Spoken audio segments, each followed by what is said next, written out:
Hello everybody, we're at ABB Motion and we're at the Services Hub at Coalville. We're going to visit today to find out more about, my host is Mr. Steve Hughes. Steve, good to meet you. Welcome. Let's go and see the site. So thank you, Steve, for hosting us today. We very much appreciate it. You're welcome. Now, wanted to find out, it's our first visit to ABB Motion Service Hub at Coalville. What does the site offer? 4 main functions: the drive service workshop, which is we'll focus on probably more than anything else. We have a factory certified training facility here as well. That's a classroom and a hands-on training area, our demonstration suite, and also our stores where we have our range of service suitcases that we use to augment the service engineers when they go to site to fix a drive, so that we can enable a fast fix. Okay, so there's quite a lot that you've detailed there. What has it given you that differentiates it from what you were offering customers before this? Okay, we've had a drives workshop in the UK for many years. That's also supplemented by a number of workshops around the UK within our value provider network, our channel partner network. The difference with the investment we've made here is that this is now a factory certified test and repair facility. That's allowed us to offer some additional services that we couldn't do before, such as premium repair and reconditioning of drives. That's sort of really recognising the changing needs in the marketplace. Right, I understand. So in terms of the evolution of service provision for drives, what are the customers' priorities that really have driven what you're doing? From a customer side, I think there's 2. One is resilience and the other is circularity. From a resilience point of view, people want to sweat their assets. They want to get as much out of their assets as they can. I think the days of a straight fail and replace has had its time, to be honest, and rightly so, because there's a lot of wasted resource using that methodology. It will remain like that for some products, but there are other ways. And our aim now with the services we've got here is that we can give the customer as much information as we can, all options, to make an educated decision. And there's an awful lot of factors that might determine the way the customer goes in terms of their decision. From a circularity point of view, energy is always going to be a big player. So, older equipment being replaced with newer equipment may give you a small percentage incremental gain, but if it's running 24/7 for many years, that's a considerable saving. But the other is actually the hardware and the kit itself.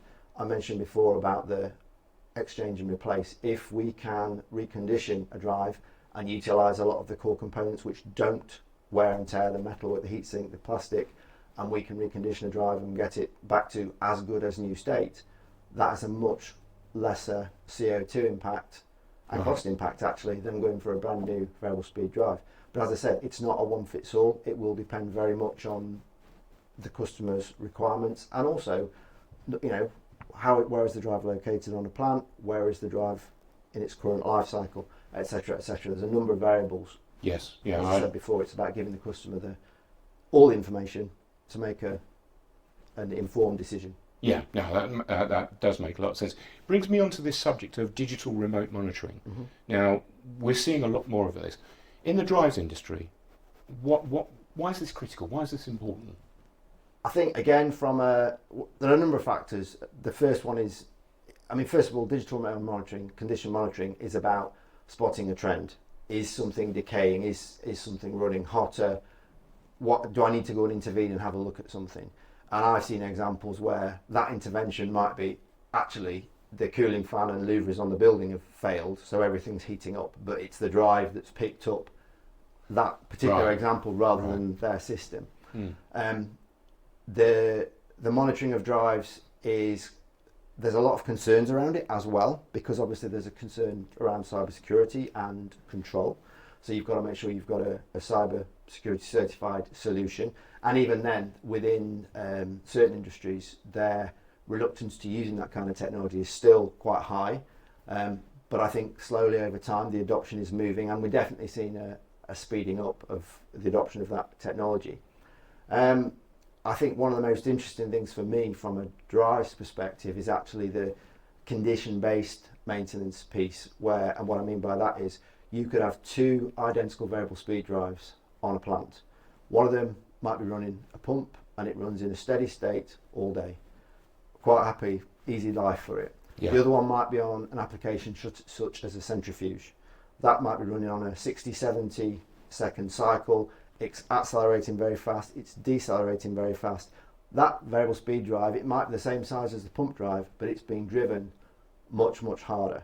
Right. And if you like, that's the parallel to that might be, I want as much fuel economy out of my car as I can, so I'm driving it gently, I'm decelerating, I'm using the brakes at the end, or driving like a boy racer, stamping on the throttle and stamping on the brake, which is, so the car is going to get different wear and tear, and the variable speed drive gets different wear and tear in exactly the same way. That does make sense. So that means that by having drives which are digitally monitored, you may pull maintenance intervention forward on a centrifuge drive, for example, but dynamically the same way it may go backwards on a pump drive because it's had a lesser tough life, if you like. And obviously with these things we're talking about planned, Yes, structured absolutely. events taking place. And that's the real piece with digital. Condition-based maintenance is about making a planned stop as opposed to an unplanned stop. There are many industries in the past which have run to failure, and there still exists in certain cases, and we see it. If you spot that the trend of a piece of kit is changing, be that a variable speed drive or a motor, it's about them making the plan, saying we can see something is changing, we need to make an intervention. That intervention might be a clean-up on a variable speed drive, it might be to do with it overheating, it might be as simple as that, or it might be something more complex. But the point is, instead of the plant shutting down in an unplanned manner, which can lead to waste product, to clean-up costs, to wasted product costs as well, and restart costs and time, you can actually say, right, we know there's an issue on that particular line. Week on Tuesday morning, we will shut that line down. We will have a replacement component. We will have an engineer. We will have the lifting gear that we might require, and it will take approximately 4 hours. But that's a planned shutdown. So everything else which is fed from or feeds to, the whole thing is shut down in a controlled manner. Right. An unplanned shutdown is always more costly than a planned shutdown. Yeah, I can imagine. And it causes less panic. Yeah, that's for sure. So Steve, for someone who was a drives user, what's the best piece of advice you would give them about keeping their drives optimised?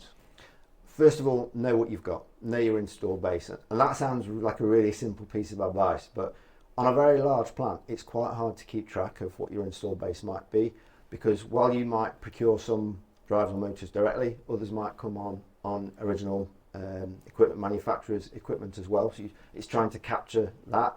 It's trying to capture stuff which might be fitted overnight. There's a real discipline to keeping lists up to date, and it sounds a bit petty keeping a list up to date, but it's actually really important if you want to know what you've got on site, where the product might be in its life cycle, what maintenance does it require, when is it moving into a later state of its life. So from an ABB perspective, we go from active to classic to limited and eventually into obsolescence. You want to know when the product moves out of classic into limited, that's when it's getting harder to get parts, for example. You want to know as a customer when that time is, because at that point I need to be looking to replace that particular asset. It's had its useful life. Right.